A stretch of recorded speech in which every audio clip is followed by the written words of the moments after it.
Good morning Solapurkar. काल ना मी इंटरव्ह्यूला गेलते एका ठिकाणी. घरापासून थोडंसं लांबच होतं, काहीतरी 1-1.5च्या दरम्यान गेले होते. मग ते सर माझं रिझ्यूम बघितले, मला म्हणले 5 मिनिटं वेट करा, मी तुम्हाला सांगतो. त्यानंतर मी 20-25 मिनिटं तिथं थांबले. मग त्या सरांनी मला सांगितलं की मॅडम आता इंटरव्ह्यू नाही घेणार, तुम्ही 4 वाजता या.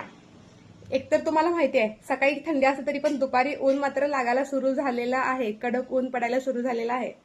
मी म्हणले सर घ्या की प्लीज इंटरव्ह्यू घ्या, मी लांबून आले. नाही 4 वाजताच्या म्हणले. ठीक आहे म्हणलं. मग परत घरी आले, परत 4 वाजता इंटरव्ह्यूला गेले. 4 वाजता इंटरव्ह्यूला गेल्यावर मग सर मला विचारले तुम्हाला कोण सांगितले तर वेकन्सी आहेत म्हणून, तुम्हाला कोण पाठवलं. मग मी ज्यांच्या रेफरन्सने गेलेली ना, मग मी त्या सरांचं नाव सांगितलं. मग कोण सर ते मी त्यांना ओळखत नाही. मग मी म्हणले सर तुम्ही एकदा त्यांना फोन करून विचारा, त्यांनीच मला पाठवलेत. मग मी त्यांना फोन लावून दिला सरांना. मग ते सर सांगितले की घ्या तिचा इंटरव्ह्यू. मग इंटरव्ह्यू त्यानंतर घेतले. मग नंतर सांगितले मला बरं तुम्ही इंटरव्ह्यूमध्ये सिलेक्शन झाल्यावर मी कॉल करून सांगतो.